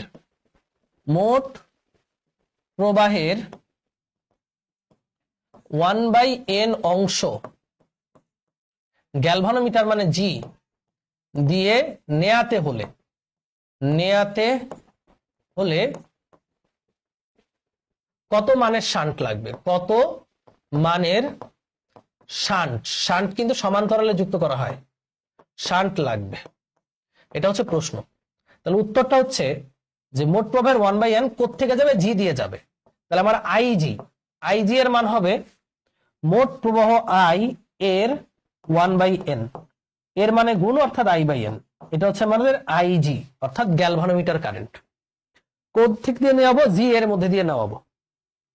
তাহলে কত মানের শান্ট যুক্ত করতে হবে, এই যে শান্টের চোখ বুঝে সূত্র লিখবা, শান্টের রোধ হচ্ছে G/n-1। জি হচ্ছে গ্যালভানোমিটারের রোধ, এন এর মানটা তুমি এখান থেকে বের করবা, এই যে গ্যালভানোমিটার কারেন্ট সমান মোট কারেন্ট বাই এন, সেই এন এর মানটা বের করে এখানে বসাইলেই তুমি শান্টের রোধটা পেয়ে যাবা, শেষ। তাহলে বলবা এত মানের শান্ট যুক্ত করলে মোট প্রবাহের 1/n অংশ গ্যালভানোমিটার দিয়ে যাবে। As simple as water. অঙ্ক করি তাহলে আরো ক্লিয়ার হয়ে যাবে। রেডি? অঙ্ক নাম্বার 1 রাজশাহী বোর্ড 21 আসছে। একটি গ্যালভানোমিটারের রোধ 100 ওহম। খেয়াল করো, এটা হচ্ছে গ্যালভানোমিটারের রোধ, অর্থাৎ ক্যাপিটাল জি 100 ওহম। এর সাথে কত শান্ট যুক্ত করলে মূল তড়িৎ প্রবাহ মাত্রা 99% শান্টের মধ্যে দিয়ে প্রবাহিত হবে? ভাইয়া শান্টের মধ্যে দিয়ে প্রবাহিত হবে বলছে, কত মানের শান্ট যুক্ত করতে? তাহলে আমরা ফার্স্ট অফ অল দেখো ধীরে ধীরে কত মানের শান্ট যুক্ত করতে হবে। তাহলে শান্টের সূত্র এস সমান G/n-1 লিখলাম। লেখার পর বলছে মোট প্রবাহের 99%, তাই না? তাহলে মোট প্রবাহের 99% শান্টের মধ্যে দিয়ে যাবে। তাহলে শান্টের মধ্যে দিয়ে যাচ্ছে যে কারেন্ট, তার নাম শান্ট কারেন্ট। এটা হবে মোট প্রবাহ আই এর 99%, তাই না? 99%। তাহলে আই এর মানে হচ্ছে গুণ 99 মানে 99/100, এটাই তো। এখন খেয়াল করো, এখান থেকে আমরা লিখতে পারি, দেখো 99/100 মানে কি? 99/100 মানে হচ্ছে এই জিনিসটাকে আমরা দেখো, এই এখন এখান থেকে তোমরা কিন্তু এন এর মান বের করতে পারবে না, এই এন এর পরিচয় কিন্তু এখানে নাই। এই এনটা লুকায়িত আছে গ্যালভানোমিটার কারেন্টে। তোমাদেরকে দেখাই, এই যে আইজি সমান I/n, অর্থাৎ এই এন এর পরিচয় হলো গ্যালভানোমিটার কারেন্টের ভেতরে। বাট এইটা কোন কারেন্ট দিয়েছে? আমাদের এখানে যেটা দিছে এটা হচ্ছে শান্ট কারেন্ট। তো তুমি শান্ট কারেন্ট থেকে এই এন এর মান বের করতে পারবে না। তোমার কোথায় যেতে হবে? তোমার গ্যালভানোমিটার কারেন্টে যেতে হবে। কোথায় যেতে হবে? গ্যালভানোমিটার কারেন্টে যেতে হবে। তো শান্ট কারেন্টের হিসাব বাদ, আমাদের যেতে হবে গ্যালভানোমিটার কারেন্টে। তো মোট প্রবাহের 99% যদি শান্ট দিয়ে যায়, তাহলে গ্যালভানোমিটার দিয়ে কত যাবে ভাইয়া? মোট কারেন্ট 100 গেল গা শান্ট দিয়ে, তাহলে বাকি 1% যাবে গ্যালভানোমিটার দিয়ে। তাহলে বুঝতেই পারতেছো গ্যালভানোমিটার কারেন্ট হবে মোট প্রবাহের এই 1%। কত পার্সেন্ট? 1%। কথা কি বুঝাইতে পারছি? আবারও বুঝো, শান্টের সূত্র এইটা। এখানে এন কোথায় পাবো? এন কে পাবো গ্যালভানোমিটার কারেন্টে। দেওয়া আছে শান্ট কারেন্ট মোটের 99%, তাহলে গ্যালভানোমিটার কত? তাহলে গ্যালভানোমিটার কারেন্ট হবে মোটের 1%। তাহলে আই এর 1% মানে আই ইন্টু 1/100, অর্থাৎ এটাকে সাজিয়ে লিখলে I/100। আমরা বলেছিলাম এই যে এই সমীকরণটা বের করো ফার্স্টে, আইজি সমান I/100। এবার তোমরা জানো আইজি মানে I/n। এই যে এন এর জায়গাটা কে নিছে? 100 নিয়েছে, তো এখান থেকে লিখবা এন এর মান 100। এবার জাস্ট এখানে এন এর মান কত বসাবো? 100 - 1, আর জি কত? 100 ওহম। তাহলে 100/99 এই হচ্ছে আমাদের অ্যান্সার, যেটা পাবা এটাই হচ্ছে অ্যান্সার। তাহলে আমরা যদি 1.0101 ওহম শান্ট যুক্ত করি, তাহলে মোট প্রবাহের 99% শান্ট দিয়ে যাবে। কথা কি বুঝাইতে পারছো? এটা কিন্তু আমাদের দরকার নাই, আমাদের শান্ট কারেন্ট দরকার নাই, আমাদের দরকার হচ্ছে গ্যালভানোমিটার কারেন্ট কত। শান্ট দিয়ে 99 গেলে গ্যালভানোমিটার দিয়ে যাবে 1। সেখান থেকে আমরা দেখলাম আই এর নিচে কত আছে, 100। তাহলে এই 100ই হচ্ছে আমাদের এন এর মান। এন এর মান কেমনে পাবা? এই যে এখান থেকে পাবা, এই যে এই ফরম্যাটে নিবা, আইজি সমান আই বাই এন ফরম্যাটে নেওয়ার পরে এই এন এর জায়গায় যে থাকবে ওইটা হচ্ছে আমাদের অ্যান্সার, মানে হচ্ছে এন এর মান। এন এর মান বের করতে হলে অঙ্ক শেষ। পরের অঙ্কগুলো দেখো কত সহজে করা যায়। 100 ওহম রোধ কি গ্যালভানোমিটার, সর্বোচ্চ 1 মিলি এম্পিয়ার তড়িৎ নিরাপদে গ্রহণ করতে পারে। কি ব্যবস্থা গ্রহণ করলে এর দ্বারা 10 এম্পিয়ার তড়িৎ মাপা যাবে? তাহলে মোট প্রবাহ এখানে কত? 10 এম্পিয়ার। মোট প্রবাহ, কথা বুঝছো? মোট প্রবাহ হচ্ছে আই 10 এম্পিয়ার, এটা আমি মাপতে চাই, বাট আমার গ্যালভানোমিটার সর্বোচ্চ কত নিতে পারে? 1 মিলি এম্পিয়ার। তাহলে গ্যালভানোমিটার প্রবাহ সর্বোচ্চ হবে 1 মিলি এম্পিয়ার। এখন আমরা চাচ্ছি এই 1 মিলি মানে 10 এম্পিয়ার মাপতে হলে কত মানের শান্ট যুক্ত করতে হবে, এটা হচ্ছে উত্তর। তাহলে শান্টের রোধ হচ্ছে গ্যালভানোমিটার রোধ বাই n-1। গ্যালভানোমিটারের রোধ কত? বলাই আছে 100। তাহলে ভাই বাকি রইল কে? Only N. তাহলে এন কোত্থেকে পাবো? প্রশ্ন করো নিজেকে, এন কোত্থেকে পাবা? এই যে এখান থেকে। গ্যালভানোমিটার কারেন্ট সমান মোট কারেন্ট ডিভাইডেড বাই এন, এখান থেকে এন এর মানটা পাবা। কিন্তু গ্যালভানোমিটার কারেন্ট মানে 1 মিলি এম্পিয়ার দেওয়া আছে। তাই এখন কেমনে কি? কোনো কঠিন ব্যাপার না ভাইয়া, ওই ফরম্যাটে আমার আইজি কে নিতে হবে। দেখো এখানে আমাদের আইজির মান দিছে, আমি জোর করে লিখি আইজি সমান মোট প্রবাহ কত? 10 বাই এন কত জানি না, 10 বাই এন আমি জানি না, মানে আইজির মান বলা আছে 1 মিলি এম্পিয়ার। 1 মিলি মানে 1 × 10⁻³ এই যে তিনটা রাশি, এর মধ্যে অজানা রাশি কি? এন। তাহলে এন হবে 10 বাই 10⁻³ বুঝতে পারছো? আবার নিজেকে প্রশ্ন করো, এন কোত্থেকে পাবা? এন পাবা আইজি থেকে। আইজির মান দেওয়া আছে 1 মিলি এম্পিয়ার, আইজি মানে আবার আই বাই এন। আই কত? 10, এন এর মান আমি জানি না, বাট আইজির মান এখানে জানি। তাহলে এন এর মান হবে 10 বাই এটা, 10 বাই 1000 মানে হচ্ছে 10 বাই 10⁻³, তাহলে এটা হবে 10⁻⁴। এই হচ্ছে আমাদের এন এর মান। তাহলে এন এর মান এখানে পেয়ে গেছো, এন এর মান খালি বসাও 10⁻⁴ - 1। 100 10⁻⁴ - 1, তাহলে এটা পাবো 0.01 ওহম।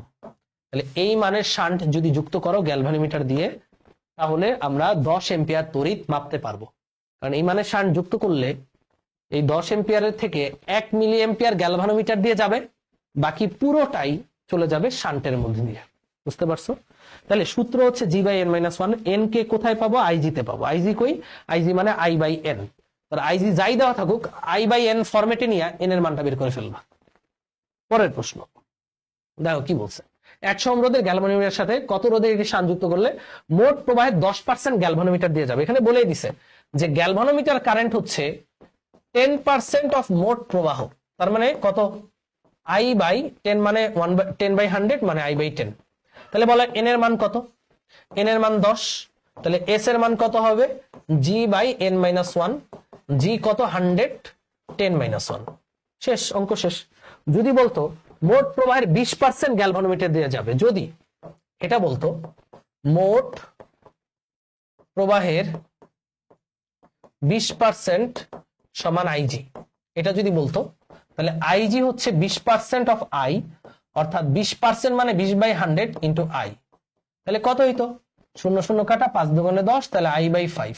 তাহলে এন এর মান হতো তখন 5। বুঝছো? যদি বলতো মোট প্রবাহের 33% গ্যালভানোমিটার দিয়ে যাবে, তাহলে আইজি হতো মোট প্রবাহ আই এর 33% মানে 33/100। সেক্ষেত্রে দেখো তো আমরা এটাকে কিভাবে লিখবো? অনেকে মনে হতে পারে ভাই এটা তো 33/100, তাহলে এন এর মান কত? 100? না ভাইয়া, আই কে তো সিঙ্গেল রাখতে হবে, রাইট? তাহলে ভাই এই জিনিসটাকে আমি এভাবে লিখতে পারি না। আই এখানে 100/33 লিখা যায় নাকি যায় না বলো? একই তো কথা, যেই লাউ সেই কদু, এটাই তো। উল্টায় গেলে 33 উপরে চলে যাবে। এবার দেখো আই এবং এন এর জায়গাটা দখল করেছে এটা, তখন আমাদের এটা হচ্ছে এন। বুঝতে পারছো? 100/33 হবে এন, এই তো। সো যাই দেখ যেভাবেই দেখ তুমি পারবা, একটাই সূত্র বারবার আসে, শেষ। গ্যালভানোমিটার শান্ট শেষ। এবার এমিটার। ভাইয়া দেখো, এমিটার এমিটার আর শান্টের মেকানিজম সেম, মানে সরি, এমিটার আর গ্যালভানোমিটারের মেকানিজম সেম, খালি কাজ ভিন্ন। গ্যালভানোমিটার কি করে? বিদ্যুতের অস্তিত্ব নির্ণয় করে। আর এমিটার দিয়ে আমরা সরাসরি বিদ্যুৎ পরিমাপ করি, কত এম্পিয়ার তড়িৎ যাচ্ছে। তো ওই এমিটারেরও একটা তড়িৎ ধারণ ক্ষমতা থাকে। দেখো এখানে একটা এমিটার লাগাইলা, এখন এই এমিটারটা সর্বোচ্চ 5 এম্পিয়ার তড়িৎ পরিমাপ করতে পারে, বাট তোমার লাইনে চলে আসলো 10 এম্পিয়ার, তাহলে কি এমিটারটা নষ্ট হয়ে যাবে না? যাবে। এই কারণে এখানে ছোট্ট মানে একটা শান্ট লাগাবো, তাহলে ম্যাক্সিমাম তড়িৎ শান্ট দিয়ে চলে যাবে, আর এমিটার যেটুকু নিতে পারে সেটুকু চলে যাবে। তো এক্ষেত্রে আমি এমিটারের দিয়ে বিদ্যুৎ পরিমাপও করতে পারলাম, এমিটারটা নষ্ট হলো না। জাস্ট গ্যালভানোমিটার শান্ট যেটা পড়ছো, এখানে এমিটার শান্ট একই সূত্র, একই মেকানিজম। তাহলে দেখি অঙ্কটা করা যায় কিনা। একটা এমিটার 5 এম্পিয়ার তড়িৎ মাপতে পারে সর্বোচ্চ, তাই না? তাহলে এমিটার কারেন্ট ম্যাক্সিমাম কত ভাই? 5 এম্পিয়ার। ওই যে যেটা আগের অঙ্কে ছিল গ্যালভানোমিটার কারেন্ট, ওই এমিটার দ্বারা 7.5 এম্পিয়ার মাপার জন্য কত রোধের শান্ট দরকার? আমরা মাপতে চাই কত? 7.5। তাহলে মোট কারেন্ট কত? 7.5। আমাদের শান্ট কত ভাইয়া? শান্টের সূত্র আগে কি দিছো? গ্যালভানোমিটারের রোধ n-1, এখন এমিটারের রোধ n-1। ওকে, এখন এমিটারের রোধ কত? এমিটারের রোধ ধরো হচ্ছে আর, এটা মনে করো এমিটারের রোধ, যেহেতু দেয় নাই। এন কত? এন আমরা কোত্থেকে পেতাম? এন আমরা গ্যালভানোমিটার কারেন্ট থেকে পেতাম। এখানে গ্যালভানোমিটারের জায়গায় কে আছে? এমিটার। তাহলে এমিটার কারেন্ট থেকে আমি এন এর মান পাবো। আমরা জানি এন এর মান পাওয়ার জন্য এমিটার কারেন্টকে আই বাই এন ফরম্যাটে নিতে হবে। তো আই বাই এন হচ্ছে এমিটার কারেন্ট। এমিটার কারেন্ট কত? 5। আই কত? 7.5। সুতরাং আমাদের এন হবে 7.5 বাই 5। এটা হচ্ছে আমাদের এন এর মান, বুঝছো? যে এমিটার কারেন্ট সমান আই বাই এন 5, আই কত? 7.5, তাহলে এন এর মান কত? 7.5 বাই 5, বুঝছো? তাহলে 7.5 ভাগ 5, এটা হচ্ছে আমাদের 1.5 আসে, 1.5। এখানে এন এর মান 1.5 মাইনাস 1 বসায় দাও, তাহলে 1.5 মাইনাস 1, 1.5 মাইনাস 1, তাহলে এটা হচ্ছে হাফ থাকবে, মানে সরি 0.5 থাকবে, আর বাই 0.5, এটা 2R ওহম। তার মানে আমরা এমিটারের যে রোধ তার দ্বিগুণ মানের রোধ যদি আমরা এখানে সমান্তরালে যুক্ত করি, তাহলেই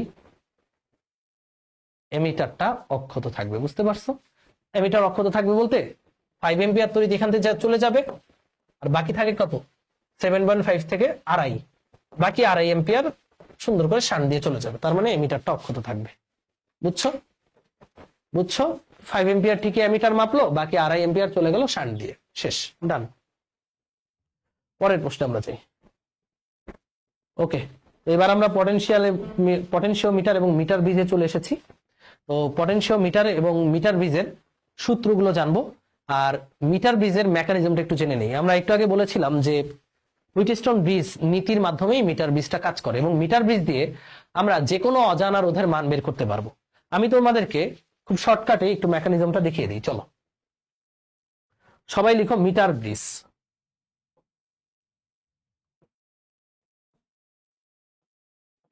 মিটার ব্রিজ, ওকে। তো মিটার ব্রিজের চিত্র খুবই কঠিন, চিত্র আঁকতে পারবো না, হ্যাঁ, তোমরা চিত্রটা বই থেকে দেখে নিবা। মিটার ব্রিজের মেকানিজমটা একটু বুঝো। এই মনে করো একটা রোধ, এটা পি, আর এটা রোধ, এটা হচ্ছে কিউ। এখানে রোধ কত ছিল? তারপরে আর, এবং এখানে রোধ ছিল এস, এখানে একটা গ্যালভানোমিটার ছিল, তাই না? এবং এখানে একটা কোষ ছিল, এটা ছিল আমাদের হুইটস্টোন ব্রিজ। তো এই হুইটস্টোন ব্রিজ নীতিকে কাজে লাগিয়ে আমরা জাস্ট মাত্র একটা অজানা রোধের মান বের করতে পারি, একটা স্পেসিফিক নাম্বার বের করতে পারি। আর যে কোনো মানের রোধ বের করার ক্ষেত্রে আমরা মিটার ব্রিজ ব্যবহার করব। মিটার ব্রিজ বলতে উপরে দুইটা রোধ থাকবে পি আর কিউ, বাট এইখানে যে কোনো একটা অজানা রোধ,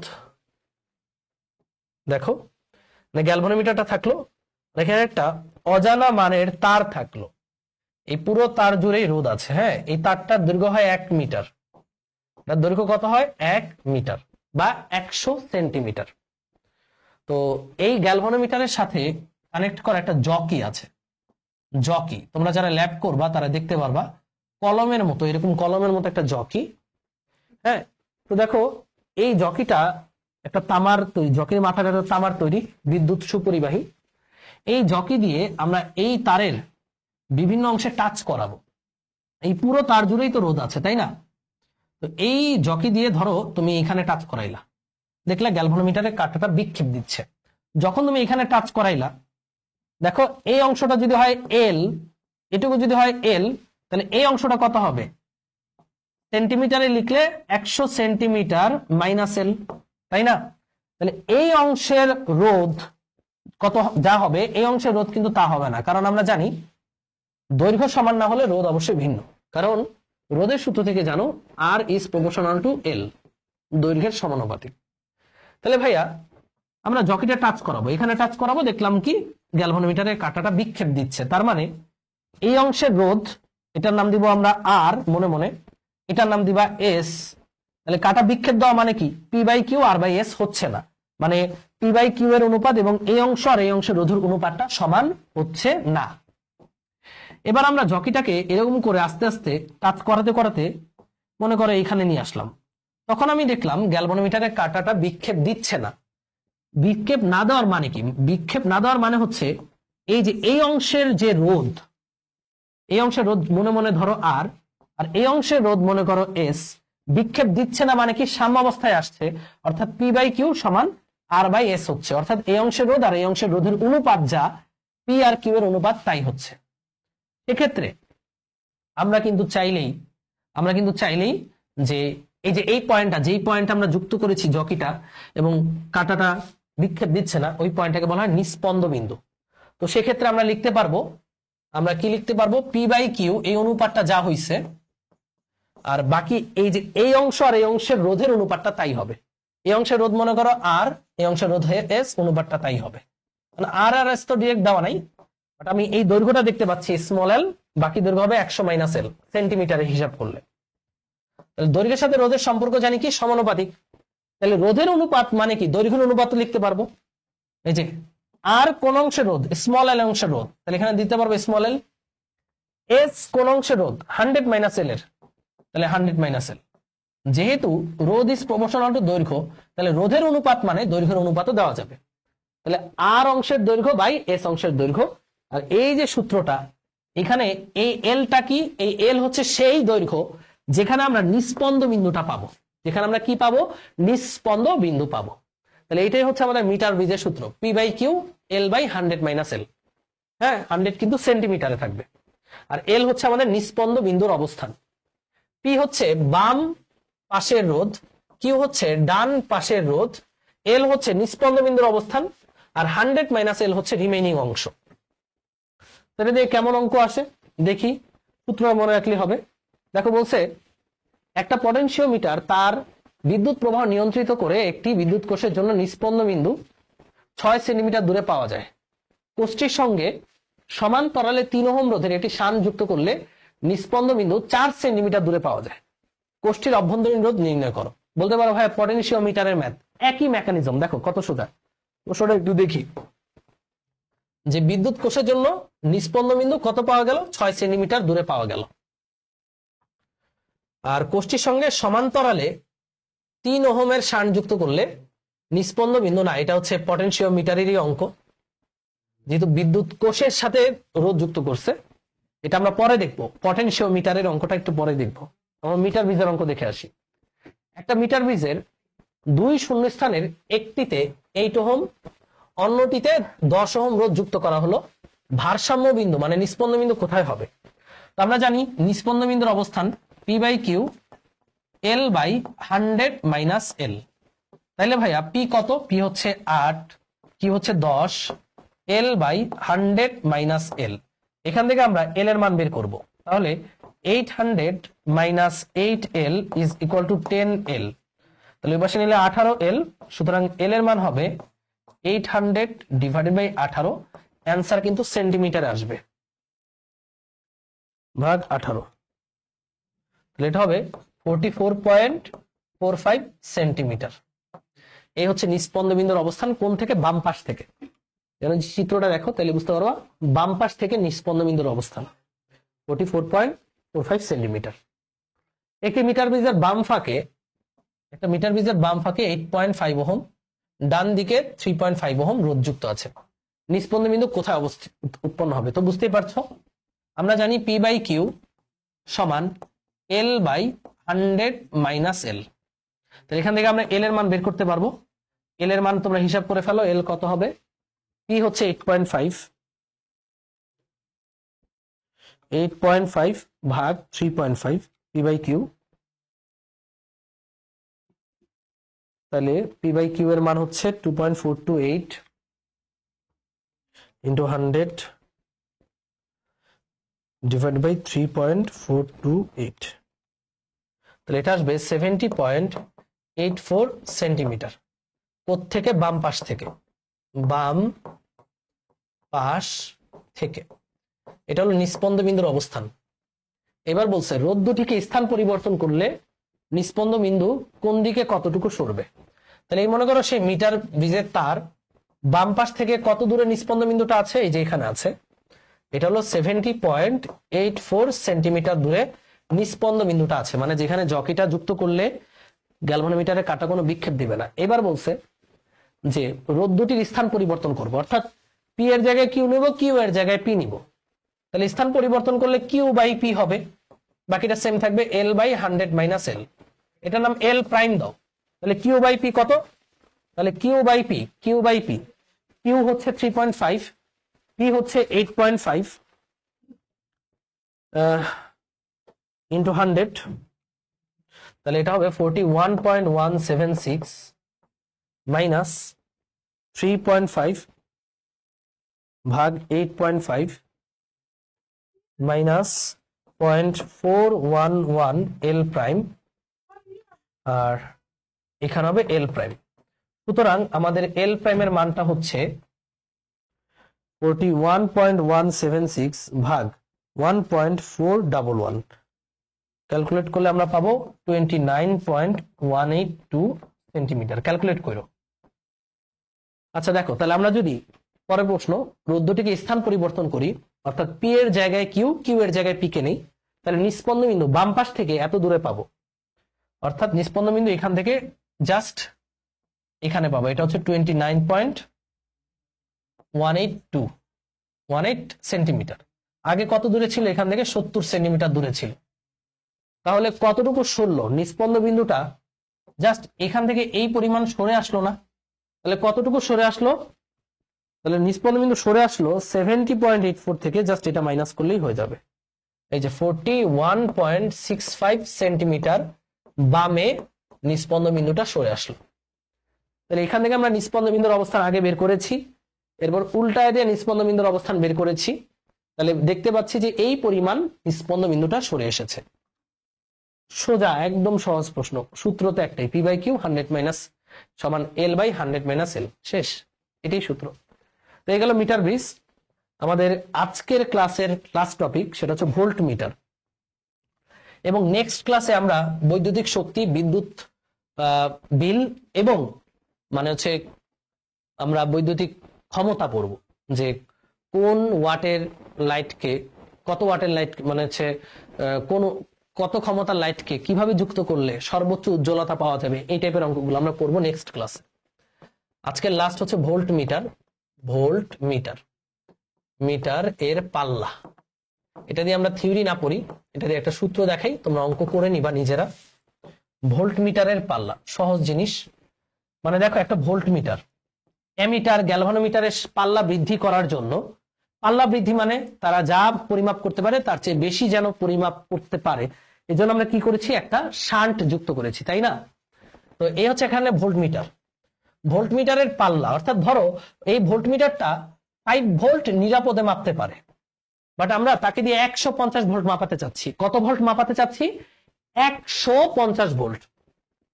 5 ভোল্ট নিরাপদে মাপতে পারে, বাট ওকে দিয়ে আমি মাপাতে চাচ্ছি 150 ভোল্ট। তাহলে কি করতে হবে?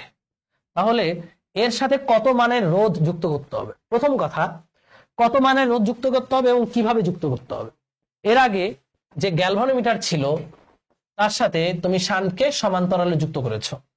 এর আগে যে অ্যামিটার ছিল তার সাথে তুমি শান্টকে সমান্তরালে যুক্ত করেছো, বাট ভোল্টমিটারের সাথে আমার যে পাল্লা, ভোল্টমিটারের পাল্লা বৃদ্ধি করার জন্য, ভোল্টমিটারের সাথে রোধকে সমান্তরালে না শ্রেণীতে যুক্ত করতে হয়। কি সে যুক্ত করতে হয়? শ্রেণীতে। সেক্ষেত্রে এই রোধের মানটা হবে ভোল্টমিটারের রোধ ইন্টু n-1। এই পরিমাণ রোধটা ভোল্টমিটারের সাথে সমান্তরালে যুক্ত করতে হয়। এনটা কি? এন হচ্ছে কত গুণ তুমি বেশি মাপতে চাও। তুমি মাপতে পারবা কত? 5 ভোল্ট, কিন্তু তুমি মাপতে চাও 150 ভোল্ট। তাহলে কত গুণ বেশি মাপতে চাচ্ছ? 150 ভাগ 5, তাহলে তুমি 30 গুণ বেশি মাপতে চাও, তাহলে এন এর মান হবে 30। তাহলে আর হচ্ছে ভোল্টমিটারের রোধ 30 - 1, তাহলে 29 আর। এই পরিমাণ রোধ ভোল্টমিটারের সাথে শ্রেণীতে যুক্ত করলে ভোল্টমিটারের পাল্লা 30 গুণ বাড়বে। ওকে, সো মনে থাকে জানো। তাহলে ভোল্টমিটারের বেলায় সূত্রটা কিন্তু এটা, যে ভোল্টমিটারের পাল্লা বৃদ্ধির জন্য ভোল্টমিটারের সাথে একটা রোধ কিভাবে যুক্ত করতে হবে? শ্রেণীতে যুক্ত করতে হবে। তাহলে সেই রোধটা হবে ভোল্টমিটারের রোধ, আগে কি ছিল? গ্যালভানোমিটারের রোধ বাই n-1, ভোল্টমিটার রোধ ইন্টু n-1, কারণ এখানে শ্রেণীতে যুক্ত করতেছো। এন কত গুণ তুমি মাপতে চাচ্ছ সেটা হচ্ছে এন। আগে মাপতে পারতা 5 ভোল্ট, মাপতে চাও 150, তাহলে 150/5 হচ্ছে আমাদের এন। শেষ। মানে ধরো মাপতে পারতা ভি, মাপতে চাও এন ভি, তাহলে এই এনটাই হচ্ছে, মানে এই এন ভি কে ভি দ্বারা ভাগ করলে তো আমরা এনটা পেয়ে যাবো, যে 150 কে ভি দ্বারা ভাগ করলে আমরা এন পেয়ে যাবো। এটা হচ্ছে আমাদের এন। সহজ কথা। এগুলোর ক্ষেত্রে কত মানের শান্ট সমান্তরালে? G/n-1। কত মানের শান্ট সমান্তরালে? এমিটারের রোধ বাই n-1। আর ভোল্টমিটারের পাল্লা বৃদ্ধির জন্য ভোল্টমিটারের সাথে শ্রেণীতে যুক্ত করতে হবে সেই কত মানের রোধ? এটা হচ্ছে R × n-1 ইন্টু, এটা দিয়ে তোমরা একটা অঙ্ক করে ফেলবা, তাইলেই হবে। একটা এমসিকিউ আসবে বড় জোর। সো কেন ভোল্টমিটারের সাথে রোধ শ্রেণীতে যুক্ত করতে হবে এটা নিয়ে তুমি একটু ভাববা। এটা আর আমি এখানে বলছি না, দীর্ঘায়িত করছি না, কারণ এটা দিয়ে সূত্র জানলে অঙ্ক ইজিলি করে ফেলা যাবে। নেক্সট ক্লাসে পটেনশিওমিটারের সূত্রটা জেনে যদি একটা অঙ্ক করতে মন চায় করবা। ওটা প্র্যাকটিক্যাল আছে তোমাদের। মিটার ব্রিজ এবং হুইটস্টোন ব্রিজ সেম নীতিতেই কাজ করে। আজকে আমরা অনেকগুলো অঙ্ক করলাম। পুরো ক্লাসটা কেমন লেগেছে অবশ্যই বলবা, কমেন্টে জানাবা। আগামী ক্লাসটাই হচ্ছে আমাদের লাস্ট ক্লাস এই অধ্যায়ের। সো এই অধ্যায় শেষ হয়ে যাচ্ছে চলতরিৎ, বিশাল একটা অধ্যায়। আমরা টোটাল 13টি পর্বে শেষ করছি। আর ইনশাল্লাহ তোমাদেরকে একটা সিকিউ সলভিং পর্ব দিব, বাট ওটা দেওয়াটা নট নেসেসারি, কারণ আমি তোমাদের এত বেশি প্রবলেম করাচ্ছি। এই প্রবলেমগুলো করার পর তুমি যদি টেস্ট পেপার হাত দাও, দেখবা সবই করানো হয়ে গেছে। টেস্ট পেপার, কোয়েশ্চেন ব্যাংক যেটাই হাত দিবা সবই করানো হয়ে গেছে। তো আজকের ক্লাসটা এই পর্যন্তই থাকুক। টিল দেন সবাই ভালো থাকো, সুস্থ থাকো, ভাইয়ের জন্য দোয়া রেখো। আল্লাহ হাফেজ। Love you all. টাটা।